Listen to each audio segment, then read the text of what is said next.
Perimenopause, I don't like the label. I don't like the name. I don't like what it is. I don't like that people are given that label because your body's just overly stressed out.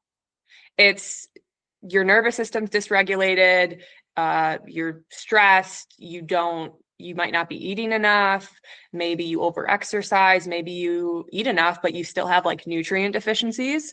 There's a reason that your body stops cycling or stops getting a normal period, or you lose your libido and, or you're like dry or you have no energy and you're relying on caffeine.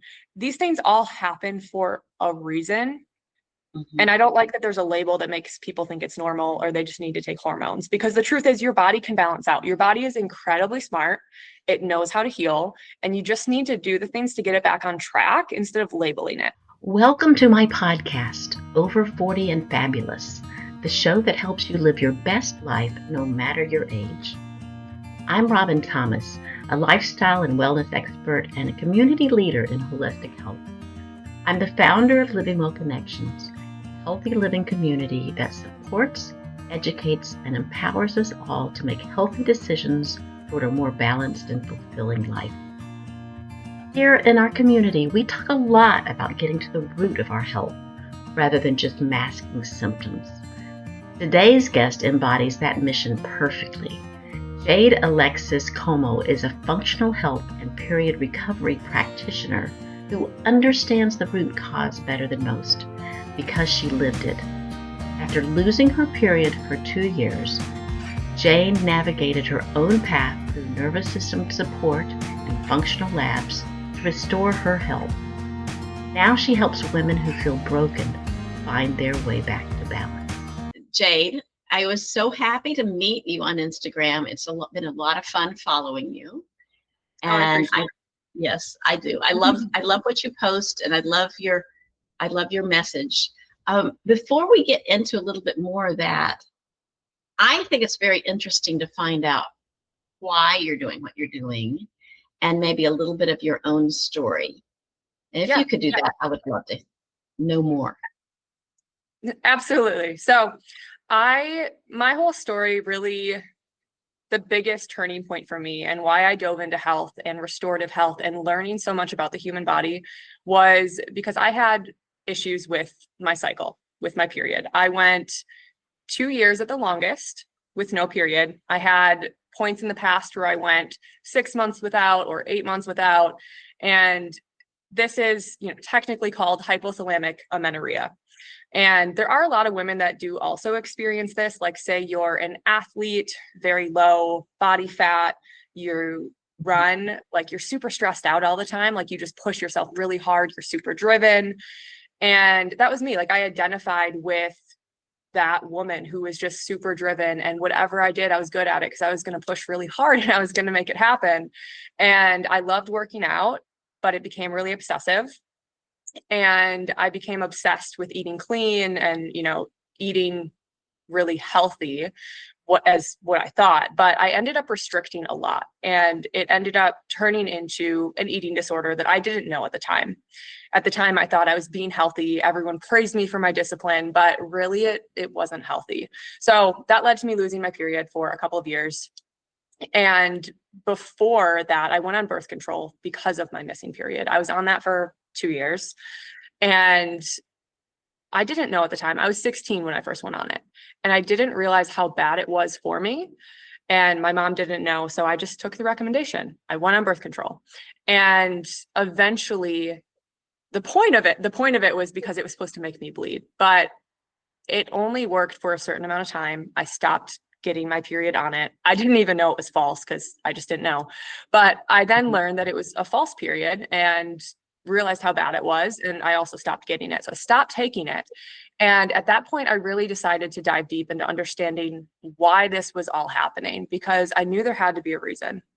So I ended up getting some different educations, certifications. My first degrees were in health coaching and exercise science.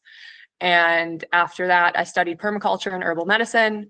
And then I did a program on restorative healthcare, which went really deep into anatomy and physiology, cell biology, immunology, how to recommend functional lab testing and how to interpret that and help get people's bodies back to homeostasis.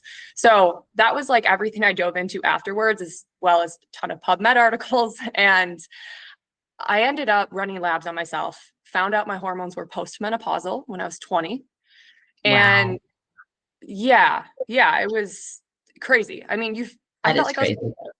I felt like I was broken. I was like, am I ever going to have a baby one day? I mean, I had anxiety, I had gut issues, I had no libido. I just didn't, I felt like something was wrong with me. And I went on that journey, you know, after everything I learned and figuring out where my hormones were at, I made changes. And now I have regular 30-day cycles. I have no anxiety. I have no gut issues. And it's really what inspired me to start a business and to help other women who've struggled like I have, and they've went to a doctor and they've been told, just take birth control. So yeah, I mean, you went through so much and so much stress. And I kind of identify with the trying to find out the cause of something, of an illness. Yeah, I do identify with that. It's you kind of start feeling like, what's wrong with me? Why doesn't my body react the way other people's bodies react? Yeah. I see that a lot, and a lot of times, well, we'll go into this later, but a lot of times some of the testing, some of the cursory testing doesn't show it. Doesn't show things. So I'm interested when we get into that.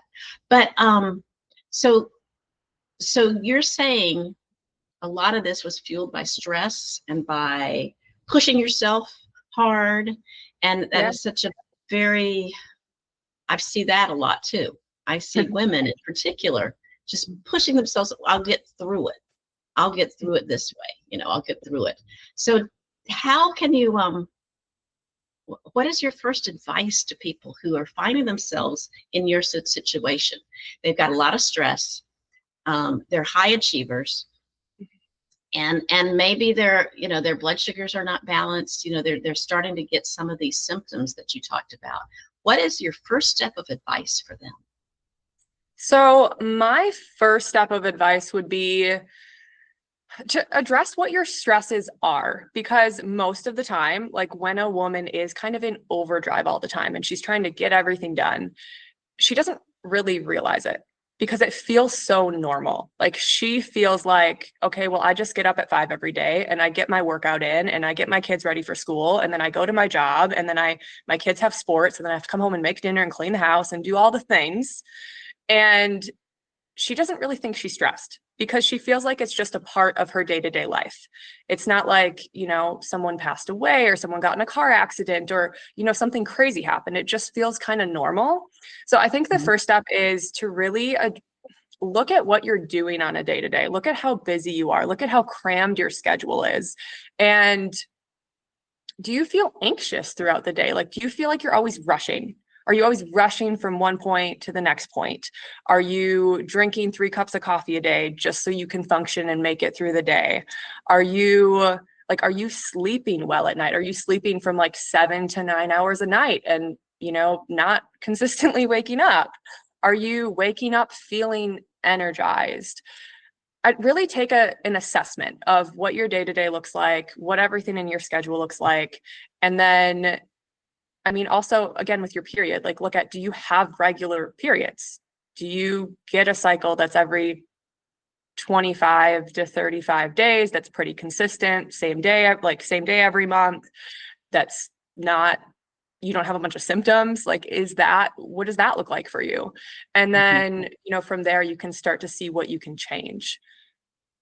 Yeah. Take it step by step like that. Yeah. That's good. Yeah. And you do a good job of helping people get through this. Thank you. Yes, absolutely. Absolutely. So, so when you start healing and start looking for getting that healthy cycle and cycle syncing, tell us more about that. Because that's the bit of it. That's what people are, that's when people are, oh my gosh, something's going on. Like you said, they think it's normal life, but when they quit cycling, it's like, oh, unless they're, you know, in their 60s.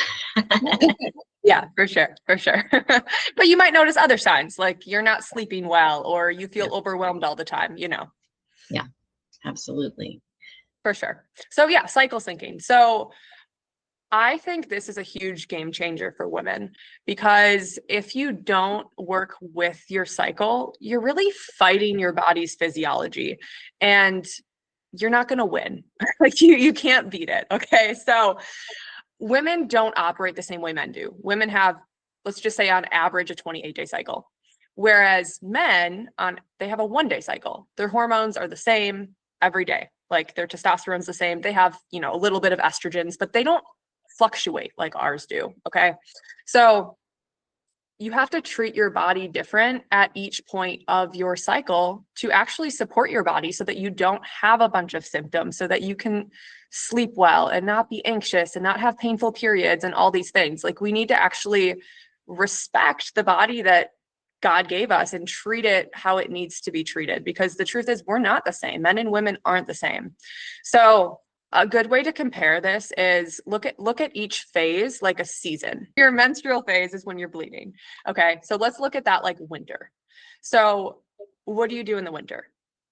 You know, you cozy up, you know, you sit inside, you might eat a stew, you might have some chili, like things are a little more restful typically in the winter. So what is really going to be better for you is having some more rest. It doesn't mean you can't work out at all, but going on long walks, doing some yoga, you know, maybe a lighter strength training workout, but you shouldn't be doing like HIIT workouts and running and trying to hit a PR. Like that's not the right time of the month to be doing those things. It's kind of like time to be gentle with yourself. Absolutely. Absolutely. Yep. So be more gentle with yourself at that time of the month. And nutrition wise, we want to focus on some of those like heartier warming foods, like chili would be great, like a stew would be great. Make sure you're eating iron rich foods because you're losing blood. Okay. So you want to focus on like some grass-fed beef, some lamb. If you live somewhere like I do and you have access to elk and deer and you can get like a good quality wild game, that's going to be really great for you. And also incorporate some like anti-inflammatory foods, because this point of your cycle, there is inflammation going on, like shedding your menstrual lining, like there is through your endometrial lining, there is going to be an inflammatory process. So things like a really good quality olive oil, adding in some ginger and some turmeric.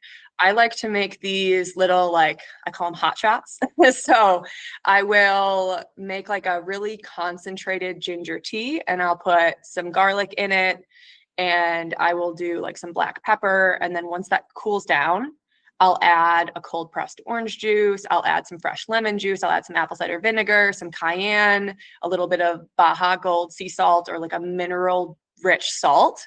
And, you know, take like a little shot of that every day, like right before your period leading up to it, just to help with some of those inflammatory things that are going on during that time. That sounds wonderful.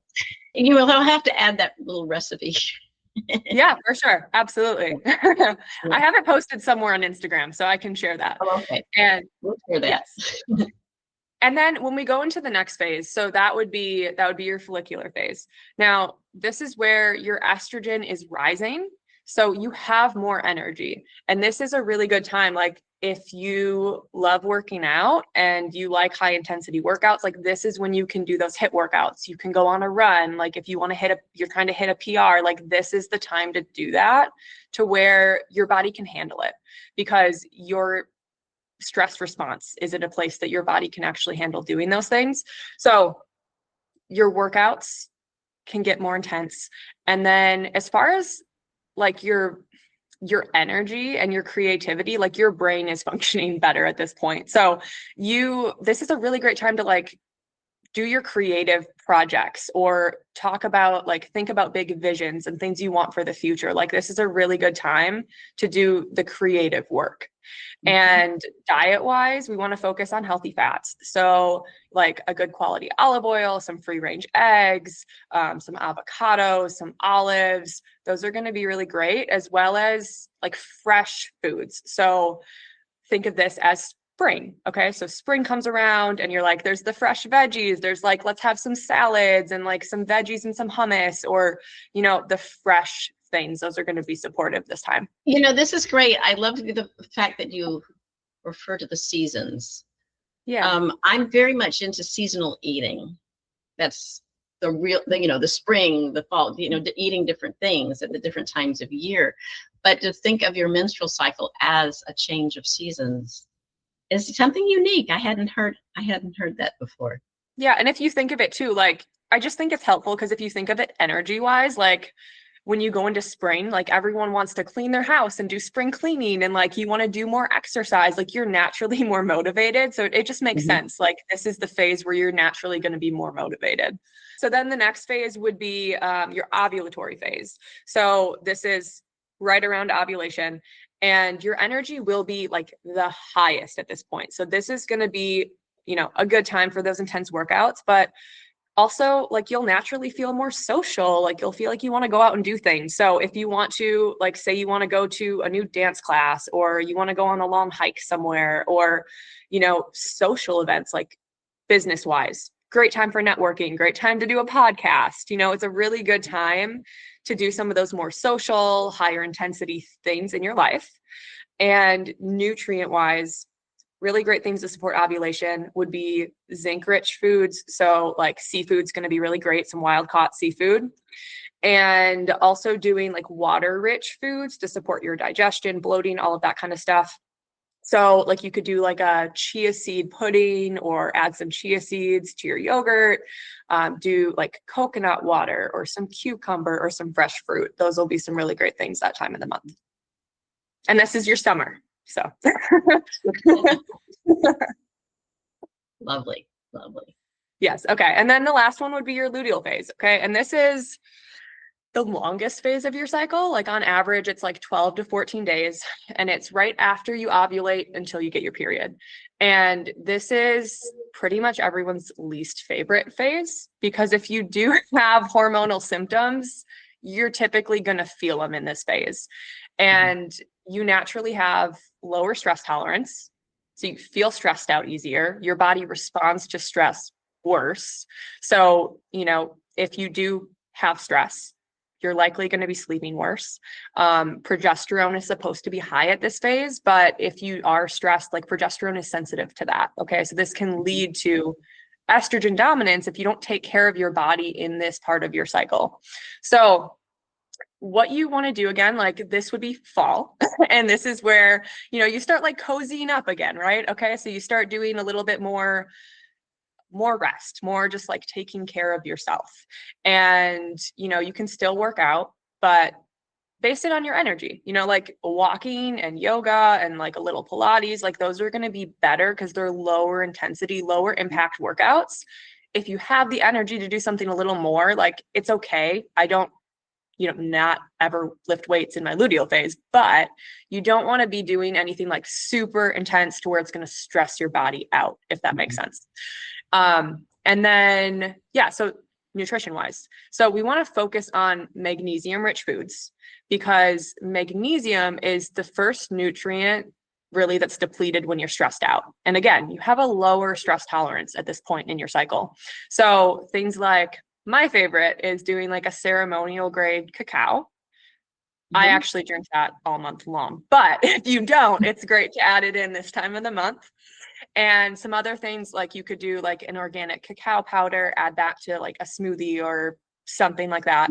I like 𝐻𝐻 chocolate bars, 𝐻𝐻𝐻𝐻. Those are really good. Like a good quality chocolate is going to be actually really supportive of your hormones. Who doesn't want to hear that, you know? So, and other than that, like pumpkin seeds, chia seeds, hemp seeds, some cooked spinach. Those are good iron sources, or magnesium, sorry. Good like magnesium sources. And then a raw carrot salad. This is actually, you know, a lot of you have maybe heard of this. I feel like it's been all over the internet, eating a raw carrot. Have you heard of that? I've seen it come through. I haven't paid that much attention, but I do love raw carrots. That's perfect. Okay. So this is a really great time to include a raw carrot, especially if you have any like cramping, breast tenderness, low back pain, like you get PMS, things like that. A raw carrot salad. I mean, it's very simple. It sounds like too good to be true. I'm not saying it's going to fix all your problems, but if you have a raw carrot, if you eat one every day in your luteal phase, it actually helps bind onto toxins in your body, and it helps bind onto excess estrogens that would otherwise possibly circulate. So eating a raw carrot a day, like one of the big ones, you can't buy like the little baby carrots. It has to be a big carrot with the skin on it. And I like to like shred it and make, my favorite way is you do a little bit of some form of mayo that has like a good oil in it. So like avocado oil would be a good one. So a little bit of mayo. I like to do some curry powder, a little bit of cayenne, some good salt, some fresh lime juice. And it's like a curried carrot salad. That's my favorite way to eat it. And it's really supportive of getting rid of toxins and helping support your estrogen levels. That helps support you going into your period, like that inflammatory phase. So those are the best ways to really like take care of your body during this phase. And again, this is like you have lower energy, you're not as motivated typically. So this could be more for like planning, things like that, but usually not as like really high intensity, super like social events. You're probably not going to want to do that as much. Yeah, well, that's good. That's good. This is a like I said before, this is a great way to look at it. And the nutrients, I mean, I'm very much a proponent of nutrient-rich foods. Yeah. But to be looking at specific needs is really great. That's wonderful. Yeah, so that's a place like I really encourage women. I mean, I do work with some women that don't have their periods, you know, like they've had the same story that I had, and I'm helping them get it back. So this is more for once you have a period. Okay. So there's different phases, you know, everyone's in a different place in their life. But once you like, if you have a period, changing your schedule as much as you possibly can. I know you can't do it all, but if you can plan your life around your cycle more, the more you'll see positive benefit and the more you'll want to keep doing it. That sounds good. That sounds really good. I know people who run their business on the cycle of the moon, and I have a feeling it's a little bit like that. Probably, yeah. So a big question about functional labs, and people are always talking about you need to be tested. Well, okay, so what kind of things do you need to test? And with hormones balance, you know, you really would need to be tested multiple times just to see what's happening in your body. It's what I suspect. How do you approach, you know, you said you talk about the importance of functional labs, but how do you approach that with your clients? Yeah, absolutely. So every person is different, of course. I mean, the more information, the better. If someone was willing to do a ton of labs, great, more information, you know, but really things I love to look at are a comprehensive urine hormone panel. And this shows us, so like you discussed kind of at the beginning, like you go into a traditional doctor's office and they might only test a couple of markers, couple of blood markers. So say they look at estradiol, which is only one estrogen. They look at testosterone, they look at free testosterone. They don't really look at a lot more than that usually, okay? So say they just look at these couple markers. That's not telling you a whole lot, because if you test your estradiol, but you don't test your estrone and you don't test your estriol and you don't test the conversion of the metabolites, which gives you a ton of information, how do you really know what's going on? How are you really going to protect your body? Like, say you have a lot of symptoms from your period, say you have PMS, say you have anxiety, say you have a ton of pain, cramping, breast tenderness, painful periods. You know, how are you going to look at if you have potential cancer risk because of DNA damage where your hormones are converting? Like, if you don't look at all of that, how are you ever really going to know what's going on? So this is why I love the comprehensive urine hormone panel. So I use Vibrant Wellness mostly for my labs. I love their company. They have a lot of great options, very specific. Otherwise, a Dutch test is something that I've used a lot. So you can see what pathways your estrogens are converting down.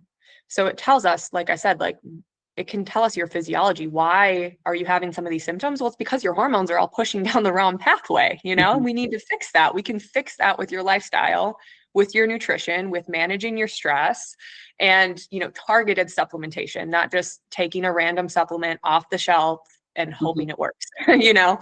So, and then we can also see your cortisol rhythm, which I really like to see this too, because, you know, a lot of people say you don't sleep well, but you never, like, you think you have high cortisol. Well, you might actually have low cortisol sometimes, you know, because sometimes eventually, like, you have high cortisol for a certain point of time. Like, say you're in a stress state and you feel anxious a lot and you have a lot on your plate, you might have high cortisol for a while.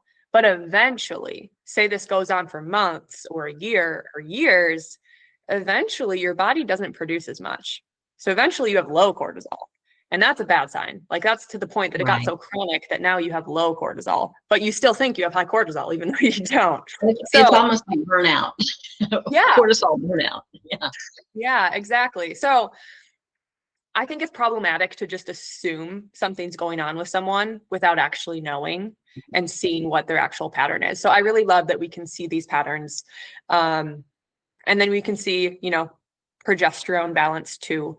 And that's really great. Again, progesterone, we do want to see in the blood. So to kind of answer your question with hormones of testing multiple times, because, you know, your hormones fluctuate, like, what do you want to look at? So what I like to look at is in your luteal phase, about 5 to 7 days after ovulation, I want to see the urine test and I want to see blood too, because the blood is going to tell us your progesterone level, because urine's not super great at catching that. And then it's also going to tell us, like, if it's really high in one place, like, is your body not getting rid of the hormone? Okay, so it's good to see both because it gives us the information for both with hormones. Okay. So eventually, say we're working on your hormones for a while, eventually I'll want to see a retest, but I'm going to do it at that same time of the month because I want to see progesterone too, because your progesterone's not going to be high enough in the beginning part of your cycle. I want to see if it's in balance with estrogen, because, for example, like, if you have a really good, strong progesterone, like, say it's at like 24, okay, that's a good number. Your estradiol could actually be a little higher, and that doesn't mean you have estrogen dominance. But if you had like no progesterone and your estradiol was typically a little high, well, okay, then you have estrogen dominance. So really you want it to be in balance, and everyone's body is going to be a little different. Wonderful. Wonderful. Well, this has been so informative. It really has. It really has. You have an awful lot to offer. Do you help people through menopause? Because so that natural transition, do you help people through that? Because that can be, for some people, it can be very rough. Yeah. So definitely, yes. I do want to say, like, with perimenopause, so it's something I kind of want to address because your audience is, you know, over 40 and fabulous. Yeah. So some of these people, you know, they might be 40, 42, you know, who knows? Yeah. So perimenopause, I don't like the label. I don't like the name. I don't like what it is. I don't like that people are given that label, because it's really, your body's just overly stressed out. It's, your nervous system's dysregulated, you're stressed, you might not be eating enough, maybe you over-exercise, maybe you eat enough, but you still have like nutrient deficiencies. There's a reason that your body stops cycling or stops getting a normal period, or you lose your libido, and, you know, or you're like dry, or you have no energy and you're relying on caffeine. These things all happen for a reason. And I don't like that there's a label that makes people think it's normal or they just need to take hormones, because the truth is your body can balance out. Your body is incredibly smart. It knows how to heal, and you just need to do the things to get it back on track instead of labeling it. So I find, I mean, there are women in their 30s that they stop getting a period and they have Yeah. all these negative symptoms. Well, the crazy thing is, it's really no different than when I was 20. So I was 20. I had no period for 2 years at that point. So I stopped getting it when I was 18. And my hormones were postmenopausal. And I had symptoms that some women get when they're about to go through menopause. Mm-hmm. So if I would have been 35 or 40 instead of 20, they would have told me I had perimenopause. I mean, Right. that's just kind of crazy to me. Like, I obviously didn't. So it's kind of the same thing. Like, your body's overly stressed out and there is something that you can do about it. You just have to take the right steps and remove the stressors that are throwing your body off. Mm-hmm. So when you take that, and it's kind of, okay, so menopause on average happens when you're like 51. Mm-hmm. It's normal to happen between like 49 and 53. Like, that's kind of the normal range. And it's because, your body's running out of your ovarian reserve and your eggs. So it's like a natural physiological process. It's not like a disease state. It's natural. Like, it's normal. You should go through menopause. You have to. But all the symptoms aren't normal. So if you're taking care of your body, your life leading up to menopause, if you're cycle syncing, if you're supporting your hormones, you've tested your hormones to see where they're at, to know they're in a good state, you're not overly stressing yourself out, menopause should actually be a pretty graceful transition. Like, you shouldn't have hot flashes and night sweats and, have low libido or any of these things that women experience that they're like, oh my gosh, I don't want to go through menopause. Like, I'm dreading it. Or they have the symptoms and they're dreading it. Like, those things aren't normal if you're taking care of your body. And it just comes down to, again, like the stressors, the nutrition, your hormones, like seeing where everything's at.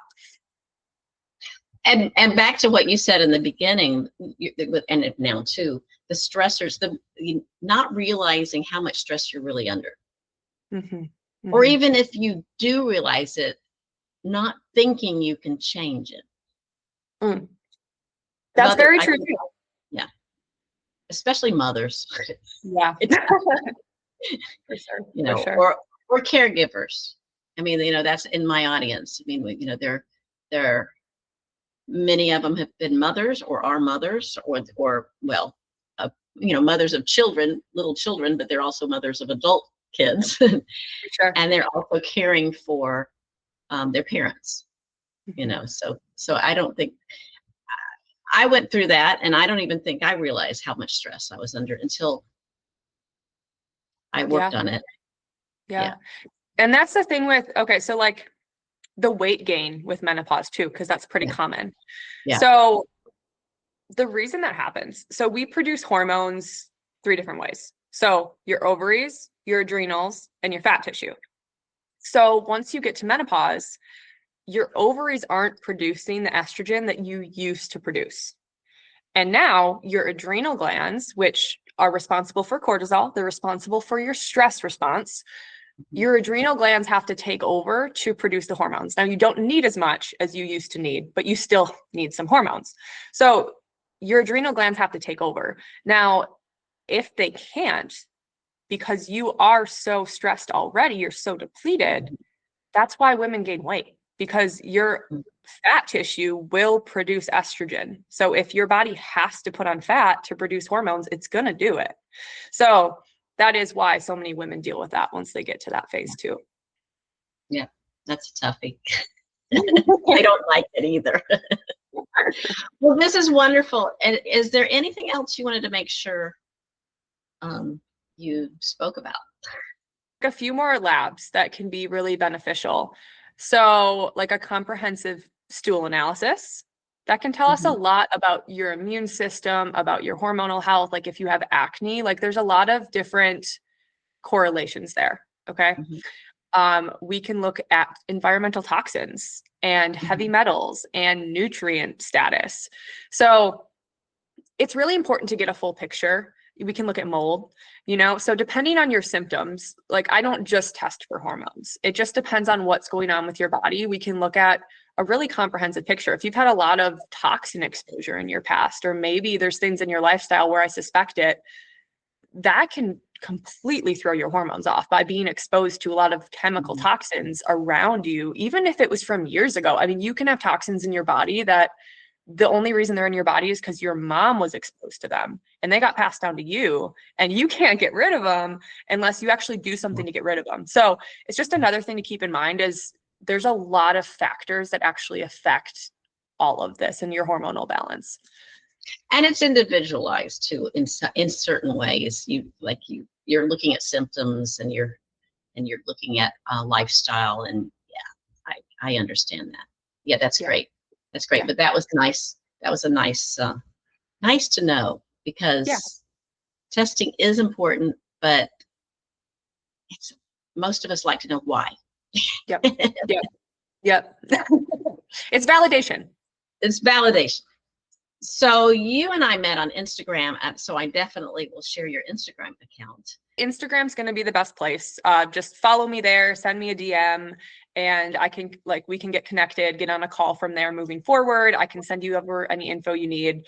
But if anyone is looking to dive deeper into their health, balance their hormones, whatever that may be, I'd love to chat. Wonderful. Wonderful. Well, thank you again so much. Like I said, this has been a very informative and very uplifting podcast.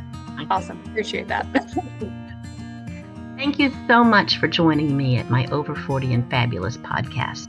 If this podcast has been helpful for you, don't forget to like, subscribe, and share this episode with those in your life who need to hear this empowering message. And don't forget to download my free gift, 5 Ways to Get Started with Healthy Habits Without Getting Overwhelmed. This free guide leads you through 5 small steps that will allow you to ease into healthy habits until they become a natural part of your life. It's wonderful if you're just not quite sure how to get started. To get this helpful guide, go to robinthomas.biz/community support, and I will put it in the show notes too. Drop in your email and it will arrive straight to your inbox. Bye for now, and I'll see you next episode.